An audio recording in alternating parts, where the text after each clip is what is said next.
Hello friends, welcome once again in Sundar sir's classes.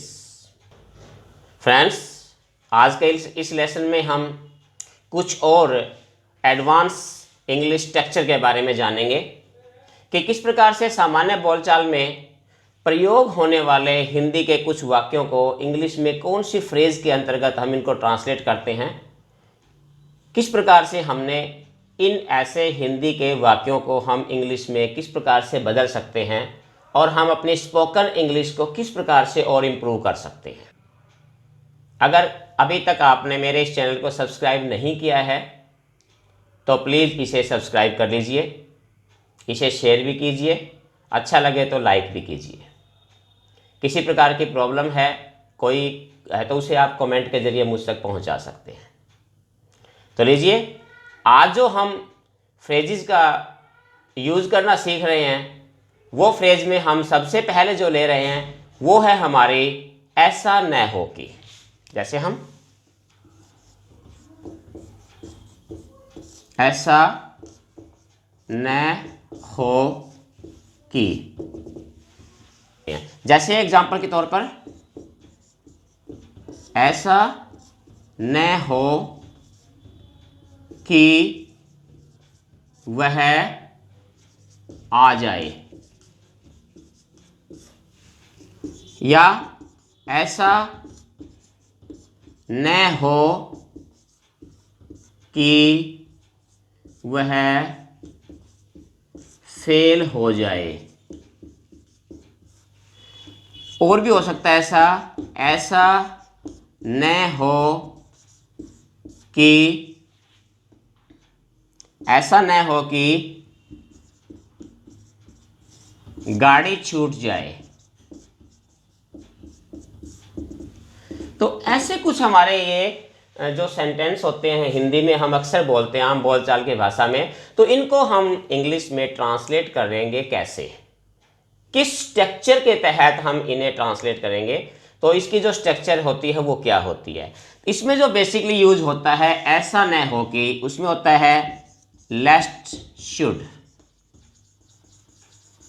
लेस्ट should हमारा एक model है, तो लेस्ट के साथ हम इसका प्रयोग करने के बाद हम इस प्रकार के फ्रेजेस को बना सकते हैं।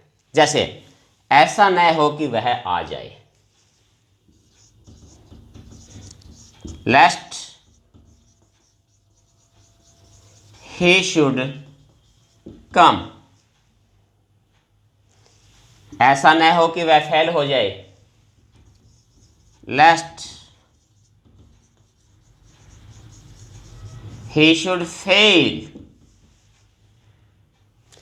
ऐसा न हो कि गाड़ी छूट जाए, lest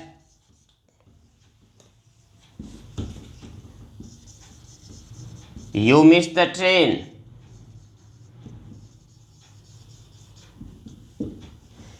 मीन्स स्ट्रक्चर क्या बनेगी हमारी, लेस्ट का यूज करेंगे हम। स्ट्रक्चर में क्या करेंगे हम यहाँ, अगर हम स्ट्रक्चर इसकी देखना चाहें तो क्या हो जाएगा, लेस्ट का यूज करेंगे। लेस्ट के बाद जो भी हमारे पास सब्जेक्ट होता है हम उस सब्जेक्ट को हम यहां लगाएंगे और उसके बाद हम शुड का इस्तेमाल करेंगे और उसके बाद जो भी हमारे पास वर्ब बचती है हमने उस वर्ब का इस्तेमाल करना है। तो ये हमारे पास जो है स्ट्रक्चर बनेगा इस प्रकार के सेंटेंसेस का। तो ऐसे सेंटेंसेस की आप और प्रैक्टिस कर सकते हैं इस प्रकार के वाक्यों के लिए। ऐसा न हो कि वो फेल हो जाए, ऐसा न हो कि ऐसा हो जाए। तो इस प्रकार के इनको हम बोलते हैं कंडीशनल सेंटेंसेस। कंडीशनल सेंटेंसेस होते हैं ये, और ये सेंटेंस भी आपको पता है नेगेटिव में ही यूज़ किए जाते हैं, नेगेटिव सेंटेंस में आते हैं ये। तो इसलिए आप इस प्रकार की और सेंटेंसेस को बनाकर आप प्रैक्टिस कर सकते हैं। उम्मीद है ये आपको स्ट्रक्चर समझ में आ गया होगा।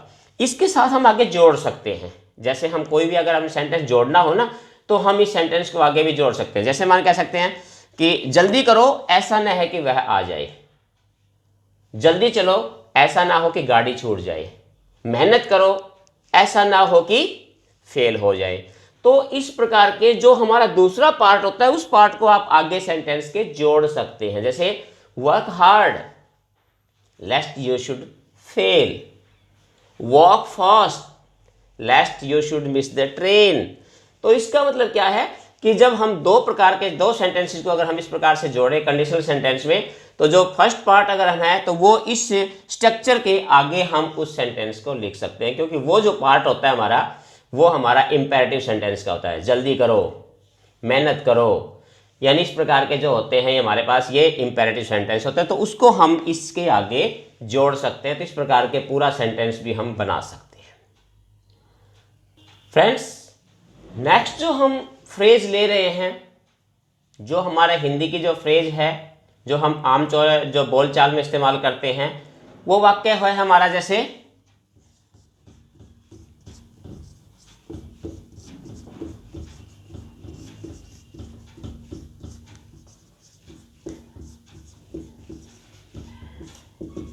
ये, जो हो गया सो हो गया, जो गया सो गया। तो इस प्रकार के जो फ्रेजेज हैं, हमने इसको इंग्लिश में ट्रांसलेट कैसे करने हैं। जो खरीद लिया सो खरीद लिया, जो बोल दिया सो बोल दिया, जो हो गया सो हो गया।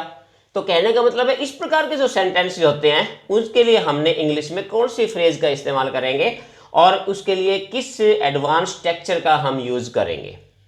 तो ऐसे सेंटेंसेस के लिए हम क्या करते हैं, इसमें हम स्ट्रक्चर जो यूज करेंगे, जैसे व्हाट इज स्ट्रक्चर यूज करेंगे और उसके बाद वर्ब की थर्ड फॉर्म का यूज करेंगे हम, और उसके बाद फिर हम इज का यूज करके और यहां हम पास्ट पार्टिसिपल का यूज करेंगे।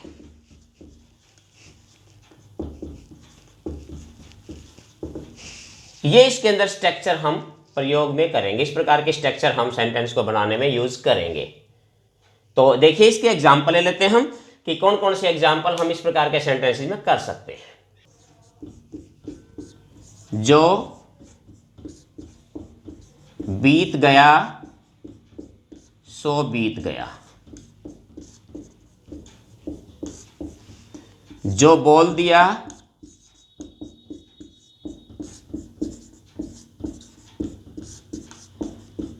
सो बोल दिया,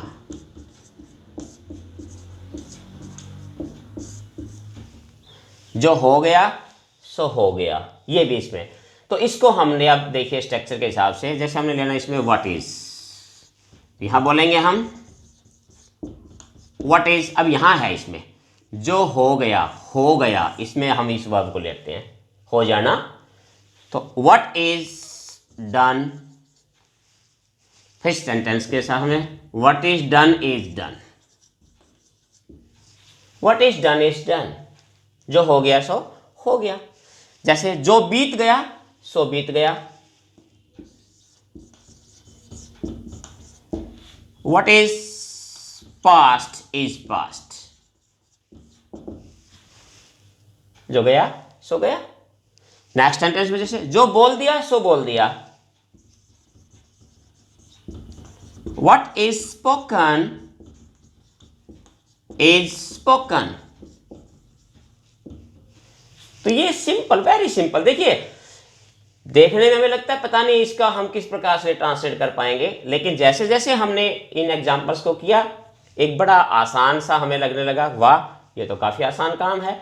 और ये आपको रियल में बता दूं, अगर आप थोड़ा सा इस प्रकार की अगर आप प्रैक्टिस करते हो तो इंग्लिश बिल्कुल भी आसान, जो मुश्किल लैंग्वेज नहीं है, काफ़ी आसान लैंग्वेज है ये। तो इस प्रकार से हम और एग्जाम्पल भी इसी स्ट्रक्चर की सहायता से हम कर सकते हैं। तो उम्मीद है कि ये दोनों स्ट्रक्चर आज आपको पसंद आए होंगे। अभी मैं आपको कुछ सेंटेंस दे रहा हूं प्रैक्टिस के लिए, और उम्मीद है कि आप इन सेंटेंसेस को आप घर पे प्रैक्टिस करोगे। अगर किसी को कोई प्रॉब्लम आती है सेंटेंस को बनाने में तो कमेंट बॉक्स में जाके आप मुझसे इसके बारे में डिस्कस आप कर सकते हैं। एक बार फिर आपसे रिक्वेस्ट है कि इस चैनल को अधिक से अधिक सब्सक्राइब कीजिए। अगर किसी प्रकार की कोई क्यूरीज है तो आप मुझसे बात कर सकते हैं। आप मेरे फेसबुक पेज पर भी विजिट कर सकते हैं। और इस प्रकार से उम्मीद है कि आप इसकी अधिक से अधिक प्रैक्टिस करेंगे और अपने स्पोकन इंग्लिश को और ज़्यादा से ज़्यादा इम्प्रूव करेंगे। That's all from now. Have a nice day. Thank you.